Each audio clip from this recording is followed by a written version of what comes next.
This video is for educational and historical recreation purposes only. All the firearms shown in this video are legally owned and are being used by trained operators in controlled settings. I've been involved in World War II reenacting since I was about 8 years old, and in my 17 or so years of experience, I've seen reenactors go to some insane lengths to mimic period-accurate weaponry. From machine guns that aren't legally considered machine guns, to mortars that fire custom-made projectiles, to homemade rubber trench clubs, today I'm going to tell you about how reenactors simulate every weapon from World War II. Well, every weapon that can be simulated, I guess. I've never seen like an atomic bomb simulator, and that's probably for good reason, but you know what I mean. Many of the techniques I'll cover today also apply to how weapons are simulated in the film industry, for reenactments of other time periods, and even for real military training. But I am going to try to stay focused on World War II reenacting because I want to fit this all in one video, and that's what I have the most experience with. Now, before I start listing all the techniques, I'd like to take a second to thank the sponsor of this video, World of Warships. World of Warships is a free-to-play naval warfare game available on PC with new content released every month.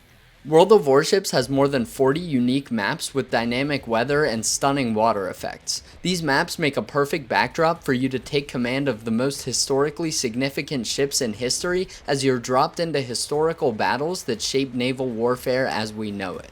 I'm most interested in US history, and World of Warships lets me captain very accurate models of the most iconic battleships, destroyers, aircraft carriers, cruisers, and submarines in US naval history. The in-game ships are based off of real documents and blueprints from the era, and they spared no historical detail when recreating the appearance, movement, and weaponry of these incredible vessels. You can even set sail from accurate recreations of historical harbors and port towns. Oh, and did I mention the game is available on console, so you have even more ways to join the action. Download World of Warships today using the first link in the description below, and during registration use promo code BRAVO to receive 7 days premium account time, 1.5 million credits, 500 doubloons, and free choice of the Phoenix, Kuma, Corbeil, Dante Alighieri, or Wakeful after 15 battles. Click that link now and join the action. With that out of the way, let me quickly help you understand why we want to simulate these weapons before I tell you all the techniques of how we do it. If you're not super familiar with reenacting, you might be wondering why we don't just use like paintball guns or airsoft guns, something like that that's readily available. Well, the point of World War II reenactments is to simulate World War II battlefield conditions as accurately as possible while maintaining a safe environment. Now, obviously, nothing we can do at reenactments will really capture what it was like to be on a World War II battlefield, but by simulating some of the sights, sounds, and situations that a soldier would have experienced during World War II, we can use that to teach other people and use that as a learning experience for ourselves to better understand what those brave men on the battlefields of World War II were actually experiencing. Even the most high-end airsoft blowback replicas of World War II guns don't even come close to simulating how it looks and sounds when you shoot that gun in real life. So reenactors turn to other methods to simulate firing those weapons. This list applies to reenactments in the US. That's all I've experienced, and I know other countries have very different laws regarding firearms and what you can do with them, so keep that in mind. Also, I may talk a bit about the legality of some things in this video, but don't interpret that as legal advice in any way. I certainly don't want to be on the hook if one of you accidentally builds an unregistered machine gun while trying to make some kind of reenacting weapon, so just don't even try. Get some, baby! Now let's get into the list. To be able to cover everything today, I split the weapons into category based on the type of weapon and how they work. So I'll list one category at a time and explain how reenactors simulate that category of weapon. Starting with manually operated small arms. So that's bolt-action rifles, pump-action shotguns, revolvers, anything that you manually cycle each time you fire it, whether that happens by actually working the bolt yourself, or whether that happens automatically when you're pulling the trigger like with a revolver. So for weapons like this, since the ammunition isn't needed to cycle the next round when you fire it, you can typically take blank ammunition, load it right into the weapon, and then fire it in a reenactment without any modification. A blank round is just a normal round that doesn't have a projectile at the end of it. It's just the primer and the powder inside with some way of sealing up the tip to keep the powder from falling out. Blanks are the primary method that World War II reenactors used to simulate firing firearms. When you fire a blank round in a weapon, it pretty much looks and sounds just like you're firing a live round. It is a tiny bit quieter, but not that much. The other difference is when you're shooting blanks, there won't be any recoil since there's no projectile being shot out of the barrel. When you shoot a blank round, there are still tons of hot expanding gases and small particles that are flung out of the end of the barrel at very high speeds, so they can still be extremely dangerous within short range. With that being said, as long as you're keeping a safe distance between people when you're firing blanks at them, usually at least 25 feet, and you're using the right blanks for your weapon and it's set up properly, blanks can be a very safe way to simulate gunfire for reenactments. There are many different types of blanks, and I'll quickly cover a few of them that are popular in World War II reenacting. The first is crimped blanks. These are like a live round, but of course without the projectile, and the end of the casing is crimped in on itself to keep the powder from falling out the end. When you fire a crimped blank, the pressure makes that crimped area at the end kind of unfold and open up like you see here. And these are very common to see in World War II reenacting. Most blanks made today are crimped blanks. The next type is wax sealed blanks. So these work the same way, but instead of crimping the end of the casing to hold the powder in, they seal the top with wax. This wax gets burned up when the round is fired, so it's not dangerous. It's not going to shoot a plug of wax out at you. Again, as long as you're keeping a safe distance when firing, these are very safe. Next up is paper or cardboard sealed. These work the same way as wax blanks, but instead of sealing it with hot wax, they put a little disc of paper or cardboard at the end of the blank round that gets turned into dust when the round is fired. These, I would say, are still safe, but I usually keep a further distance from people when I'm using these. You can sometimes see little bits of paper floating down in the air after you fire one of these, and I wouldn't want somebody to get hit with one of those. So as long as you're being smart while using these, keeping the proper distance, aiming off to the side of people that you're shooting at, not directly at them just in case, you should be fine using these.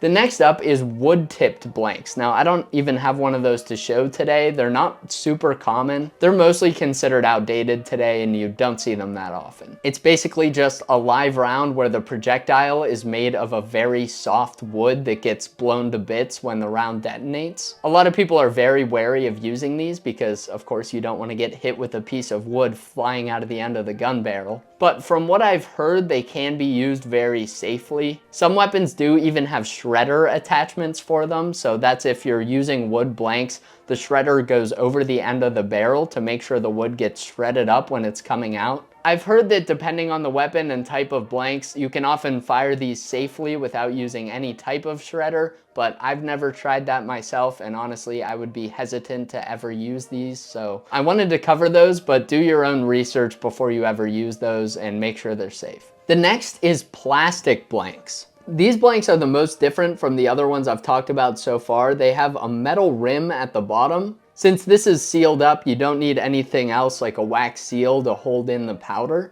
And when you fire a plastic blank, the front of it blows open and rips apart where those scored lines are, allowing it to open up safely. Again, these are usually considered safe. I see people use these all the time. These plastic blanks are usually very cheap to use, and sometimes they're not as reliable as some of the other blank types that I showed. But since they're molded out of cheap plastic and they were used by a lot of militaries like Germany for their training rounds, you can often buy bulk surplus of these plastic blanks in like .308 and 8mm, maybe a few other calibers, for very cheap. A newly made crimped blank in .30 carbine like this one might cost as much as $1 per round. But these plastic blanks, you can often buy a case of 1,000 rounds for about 80 bucks. So you often see reenactors using these plastic blanks, especially in machine guns and things that eat up a lot of ammo. For me, I typically use these wax sealed blanks in my M1 Garand, not because I think these wax sealed blanks are better than the crimped blanks or anything like that. I just use those because the US military made tons of these wax sealed 30-06 blanks that work in my M1 Garand, and now you can typically buy surplus blanks secondhand for a lot cheaper than newly manufactured blanks. These are actually starting to get a lot more expensive as well because I don't think the military is making 30-06 blank rounds anymore. But for now, they're the cheapest thing that I can get that works safely in my rifle. So there's an overview on blank ammunition. Let's get back to talking about the weapons themselves. So like I said, for manually operated weapons, you can load a blank right in there and fire it without any modification. It's very nice for reenactors that they can use real weapons because most reenactors are also collectors. So instead of spending a lot of money on a replica gun that you could only use for reenacting, when you buy a real gun, you're also buying a collector's item that you can also take to the shooting range or use for hunting and stuff like that if you want to. It makes them hold their value a lot better. People often ask me why there aren't replicas of something like a World War II bolt-action rifle that can only fire blank ammo for reenacting, but there really just wouldn't be a lot of demand for that. And like I said, it probably wouldn't hold its value as well, and it wouldn't have all those other uses I listed. So now we've covered how reenactors simulate firing things like revolvers and bolt-action rifles. Let's get into our next category, auto-loading small arms. Like the last category, these weapons are most often simulated by using real weapons loaded with blank ammunition, but it does get a little more complicated when we're using weapons that are auto-loaders. And there is another option that a lot of reenactors use to simulate these guns that doesn't involve using real weapons. Now when you're firing a real semi or full auto weapon with live ammo, the weapon cycles the next round by harnessing energy from the cartridge that it's firing. Oftentimes this is from the pressure that's created in the barrel while the projectile is being fired, but it can also be from other things like the recoil produced by firing the projectile. So for that reason, blank rounds typically aren't able to cycle a new round into the weapon the way that a live round would. They don't produce the same pressure in the barrel, and there's no recoil from firing a blank round. So reenactors often have to find ways to adapt their weapon to cycle with blank ammunition. If this M1 Garand was set up to fire live rounds, I could take a blank round, load it in here, pull the trigger, and it would fire normally without any issue. The only problem is it wouldn't automatically cycle and load a new round. I would have to manually rack it every single time I wanted to fire. That's fine, and a lot of reenactors just do that. If they have a semi-auto weapon, they'll just choose to manually cycle it after each round. This little piece at the end of my M1 Garand is called a blank adapter. A blank adapter is something used on semi and full auto weapons that allows them to cycle normally while using blank ammunition. When people hear blank adapter, they often think that those are required to be able to load a blank in your weapon and fire it. That's not the case, it just helps cycle the weapon. So let's take my M1 Garand for example. This weapon cycles using a gas system that works off of the gas built up in the barrel while the weapon is firing. With a live round, the pressure is built up behind the bullet while it's exiting the barrel, but we don't have that with a blank round, so the blank adapter makes the opening at the end of the barrel smaller to build up more pressure when the blank round is fired. Using adapters like this can be really dangerous because you're building up pressure inside the barrel. With a live round, that pressure goes to pretty much zero as soon as the bullet leaves the barrel. But with a blank adapter, you're restricting how the gases leave the barrel. So if you use an opening that's too small, you could accidentally build up too much pressure in your barrel and end up firing the blank adapter off your gun, damaging your weapon in some other way, or hurting yourself. To help do that safely, a lot of blank adapters like this one here have multiple screws that have holes of different sizes so you can adjust them for the specific blanks that you're using. For a weaker blank that doesn't have as much powder in it, you need a smaller hole size so it can build up a bit more pressure and cycle that action. That way you don't skip to the smallest size because you think you need it and end up accidentally blowing your original M1 Garand to bits and hurting yourself. Nobody wants that. That same concept I described with my M1 Garand holds true for most other blank adapted weapons. For certain weapons, instead of putting a blank adapter over the end of the barrel, reenactors will actually drill and tap out the end of the barrel so that they can screw something into it. Then it's as simple as screwing a set screw into the end of the barrel that has a hole of the proper size drilled into it. Of course, you just have to remember to take that thing out before you try to fire live ammo through it, because that would be bad. So using real weapons is the most common way that reenactors simulate semi and full auto weapons, but there is another option, and they're called BFONGs. BFONG stands for blank firing only non-gun. These are replica weapons that are specially designed to only be able to fire blank rounds and not live ammo. Because they only fire blank ammunition and not live rounds, they're legally not considered guns by the US government. The first type is blank firing only handguns that are usually very cheaply made. Because handguns operate pretty simply, they're very easy to replicate, and these companies use cheap materials to make a handgun that fires blanks and doesn't fire live rounds, but they're pretty unreliable and I don't highly recommend using these. You can often find these for less than $100, which makes them appealing to some reenactors, but I've heard a lot of stories of these either just breaking or exploding when you try to use them and injuring people, so maybe something to stay away from, but that's up to you. I think Bruni and Kimar are two of the biggest companies that make these, and again, do your own research and everything, but I wouldn't highly recommend them. The second category of BFONG I see is fully automatic weapons. So because blank firing guns aren't considered real guns by the government, they aren't subject to the restrictions on full auto weapons.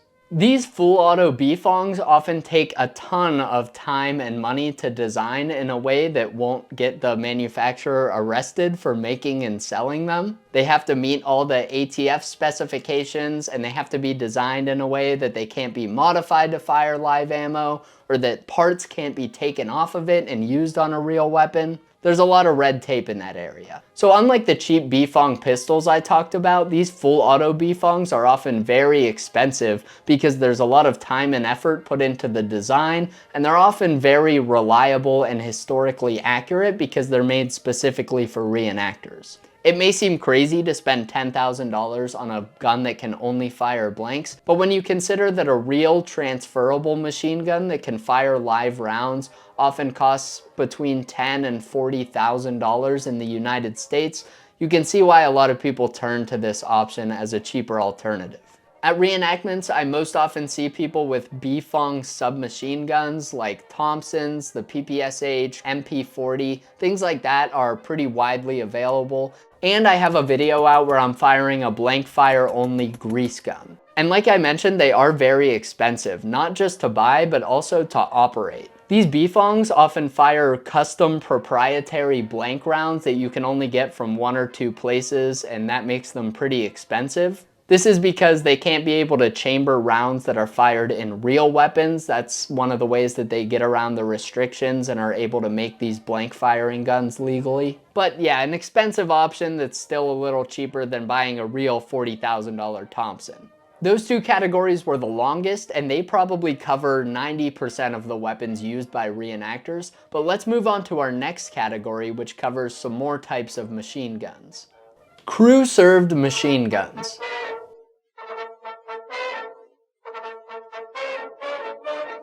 These machine guns are often simulated in the same way as the other weapons we talked about. They're often using real weapons loaded with blanks, or sometimes BFONGs like we just covered. But I made these their own category because they do have one other way of simulating them that's pretty unique. And that method is by using a replica gun that can't fire, but is outfitted with an electronic system that ignites a stream of gas, usually propane and oxygen. These are called gas guns.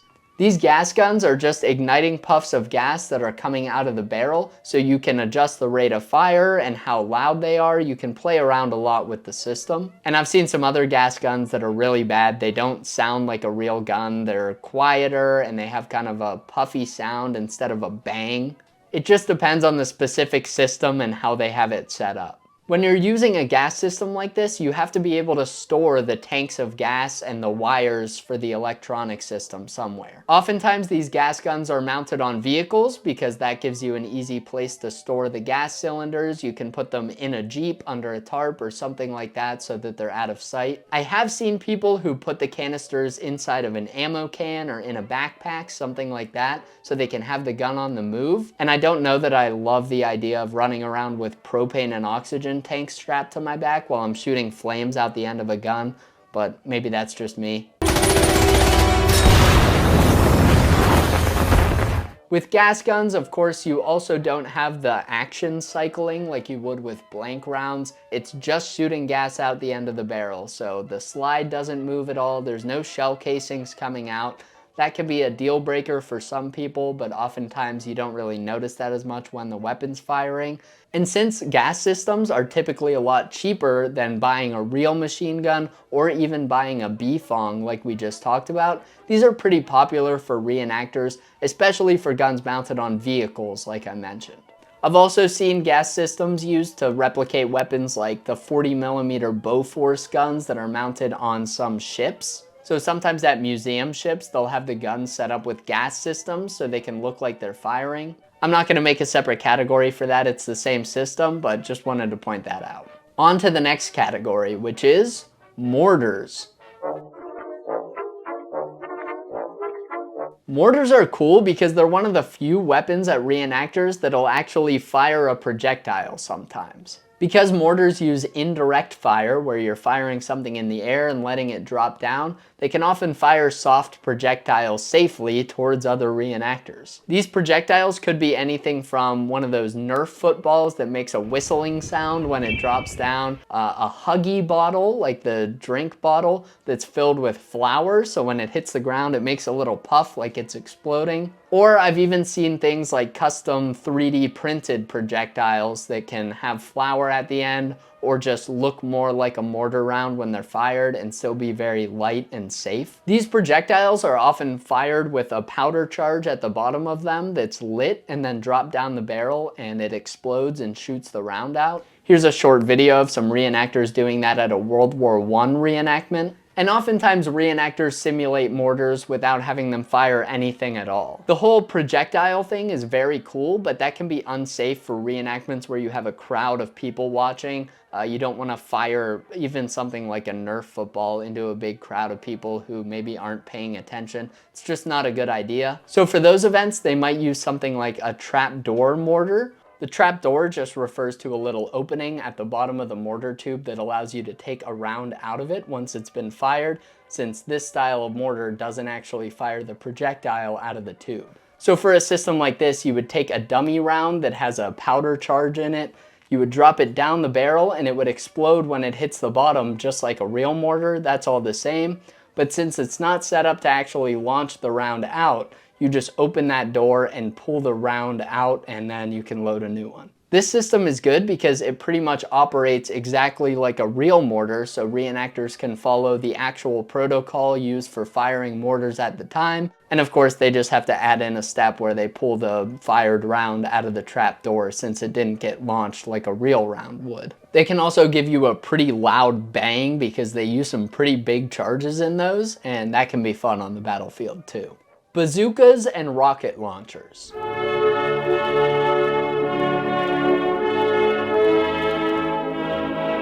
There are a few different ways you can simulate bazookas and rocket launchers, and I'll cover the most common ones. One of the most popular ways to do this is with model rocket engines. This is usually done by putting a model rocket engine at the back of a bazooka tube and allowing it to shoot flames out the back. Typically, they don't actually shoot out of the bazooka. There's something there to hold them in place, so it looks like it's firing, but nothing comes out, similar to replicating the other weapons that we talked about. The only thing is, I've seen some really bad simulated bazookas where they use a rocket motor that burns for way too long, and the person's sitting there for like 10 seconds with flames shooting out the back of the bazooka. When you see a real bazooka fire, it's like one fast whoosh and it's over. So if you get a rocket engine that burns really quickly, just for a fraction of a second, it can simulate this very well. But sometimes reenactors also turn to other methods that use powder charges to make more of a bang than a whoosh, which still looks and sounds a lot like a real bazooka firing. How you actually put the powder charge into the bazooka and detonate it can be done different ways. I've seen some groups that just light a charge and stick it in there and let it explode. But the reenactment group I'm in has a bazooka that's set up with a small black powder signal cannon inside of it that looks like a bazooka round. So we load that signal cannon into the tube and it's fired by pulling the trigger just like a real bazooka. I like this method a lot. It definitely shoots a lot of smoke out really fast and looks like a bazooka firing, and it gives a good deep sound too. But it's a little more of a whoosh. For our purposes though, this is a great way to simulate a bazooka firing. Next up, tanks and artillery.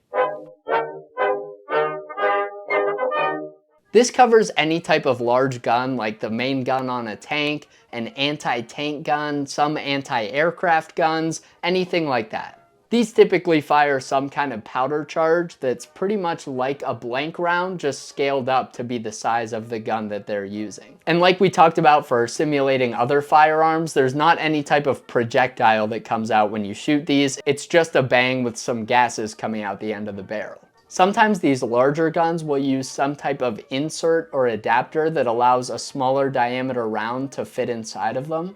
I remember one time at a reenactment, I fired a small anti-tank gun that had an adapter in the barrel that let it use some smaller rounds. I think that was so they could load the rounds themselves and use shotgun primers to set them off. But that isn't always the case. They're not always using some type of adapter. It just depends on the specific gun being used. But as far as I'm aware, all guns of this type fire with some kind of blank charge like that, like I said, is similar to the blank you would use in a rifle, just scaled up. Flamethrowers.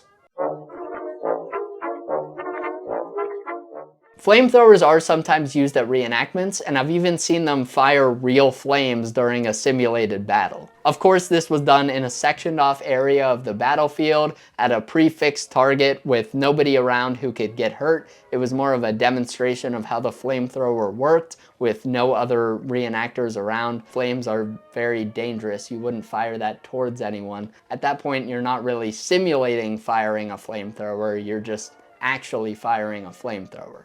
So even though reenactors don't ever fire real flames at each other, I have seen people use flamethrowers in reenactments. I think so far I've only seen this being done for World War I reenactments. But I know for World War I reenactments, some people have flamethrower setups that'll fire out like a mist or something like that that isn't hot or dangerous, it's not on fire.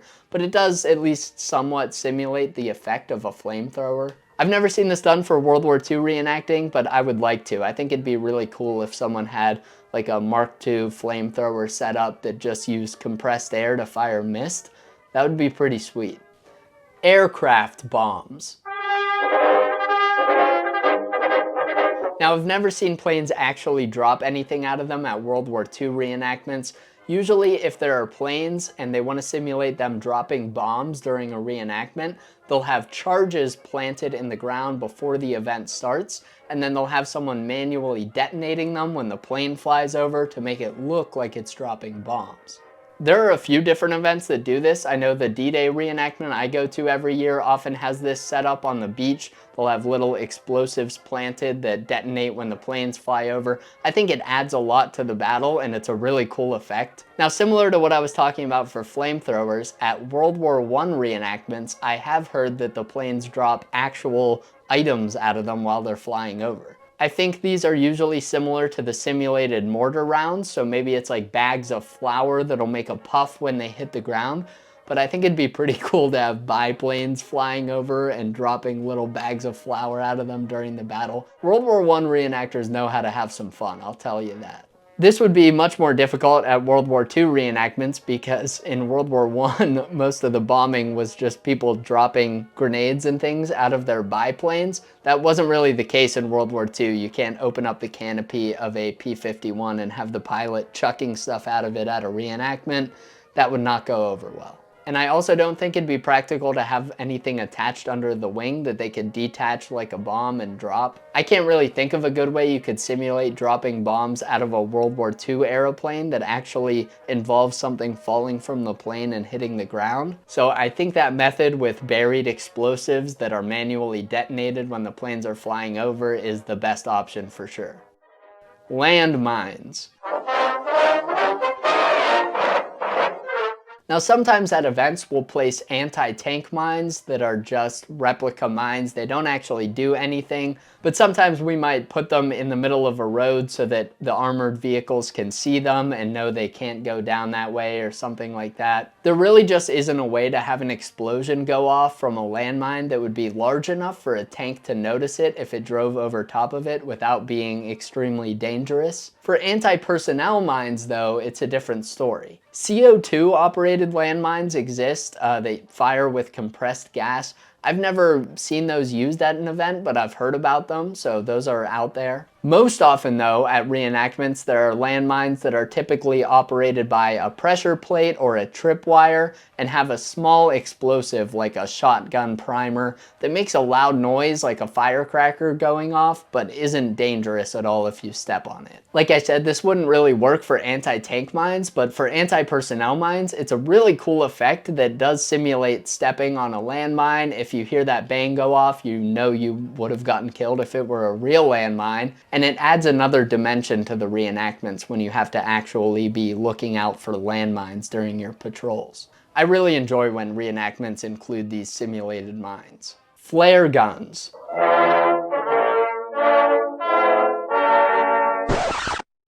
No simulation needed for this one. Since flare guns aren't dangerous and you don't fire them at people, you can just fire real flares in the air at reenactments. Maybe I didn't need to include this one, but I did say every weapon. Grenades.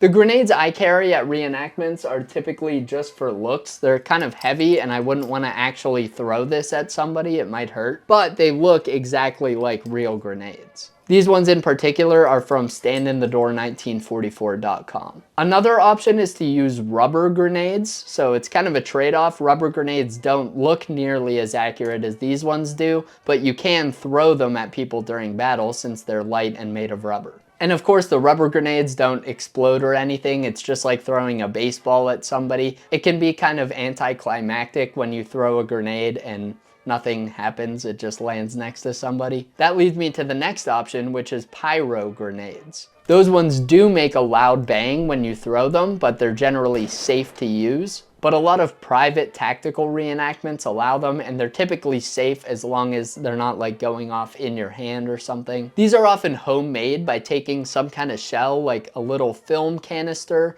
or even a 3D printed grenade shell, and putting a little bit of black powder in them with a fuse. The downsides of these are they don't really look like real grenades when you're carrying them. They don't usually make a very loud bang, it's more of a pop. Since they can only have a little bit of black powder in them in order for them to be safe, it's often a bit of a downer when you throw a grenade and it's softer than the explosions of all the gunfire around you. And if you do want one that makes a loud bang, they're typically pretty expensive. There are off-the-shelf options for pyro grenades that are used for paintball and things like that. They're basically civilian legal flashbangs. I haven't really seen these used often because I think you need a license to get certain types of these, and also they're pretty expensive like I mentioned, but I might have to order one of those and try it out at some point. Smoke grenades aren't really dangerous, so we can use real smoke grenades without any modification during reenactments. Typically people use commercial ones from a fireworks store or maybe ones that are made for paintball matches or things like that.